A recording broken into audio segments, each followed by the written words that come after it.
So when I get a dream like this is really, really significant.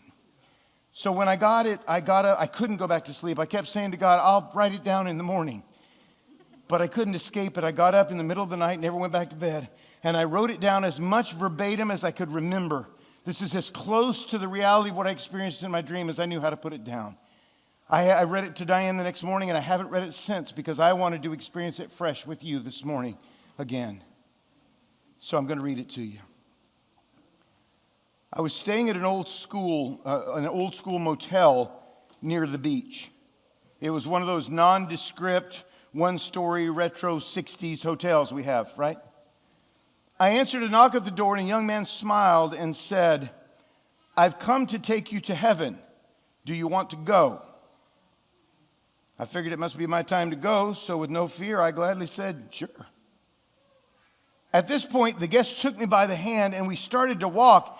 And we walked through what seemed to be one of those TV transitions, where everything goes blurry and then you emerge into a new place. But as we emerged, we were simply walking out of the same hotel room door. I turned to my new friend and said, "I thought I was going to heaven." He said, "You did." Questioningly, I responded, "But this is where we just were."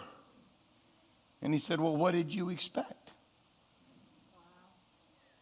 That's when I asked disappointedly, "If this is heaven and it's just like where I was, what's the difference?" And he smiled and replied, "You'll see." We started to walk down what appeared to be the sidewalk stretch along A1A in front of the motel. All of the surf shops and the tourist traps. And walking toward us was a stream of people. Some of them I knew and some of them I didn't. Some were friends. A few were people I knew had feelings against me. Some were people whose faces I didn't know, but they had obvious conditions of illness. They were limping. Others were facing obvious physical deformities. A few were in wheelchairs. But one thing I noticed, they were all conditions representing people I had seen and prayed for recently. As they neared us, it was as if they passed through some sort of force field dozens of feet in front of me. As each passed through, they were transformed, so I saw them as they would be in heaven. When it was a believing friend or family, not a lot changed. I could just tell we had both lost the limitations of earth and were connecting in the perfection of heaven. But then one of those people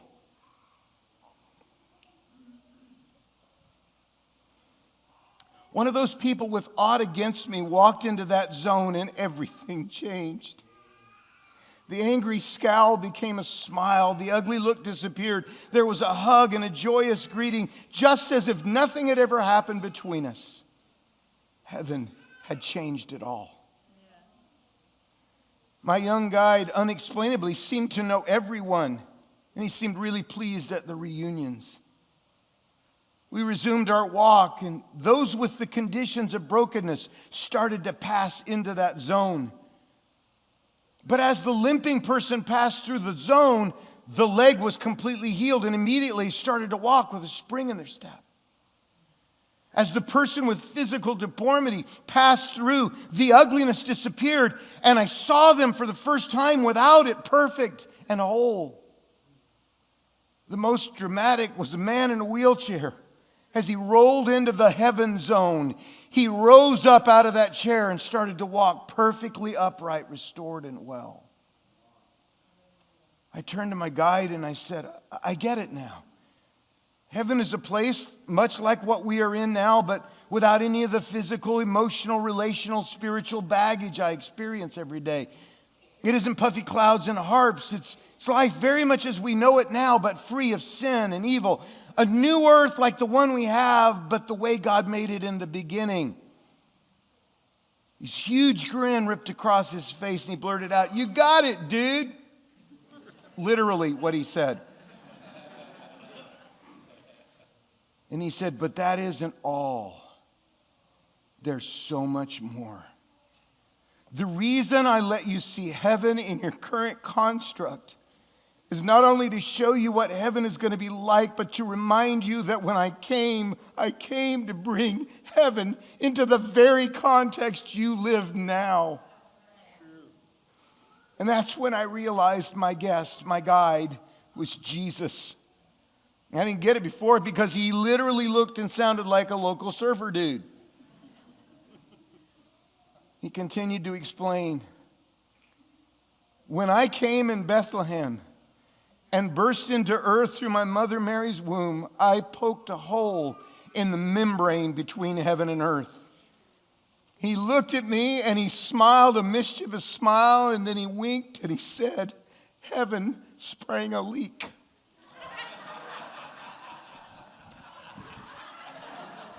That's what he said. And he started talking me through his life. Reminded me of the two guys on the road to Emmaus as he was unfolding. He said, I lived what you just saw. As people got near me, they were changed by my presence to become more like what they will be in heaven.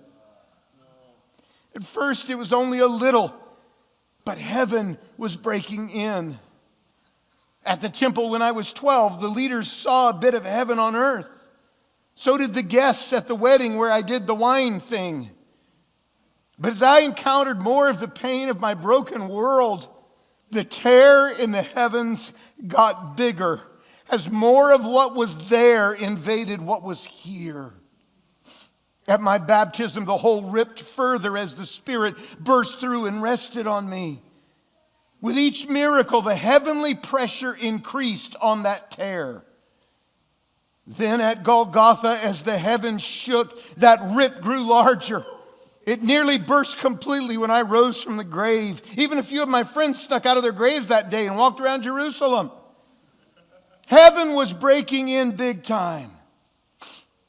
At my departure, my friends looked up to the sea. A wide open heaven received me. That pinprick became a massive open door. And now heaven was leaking profusely.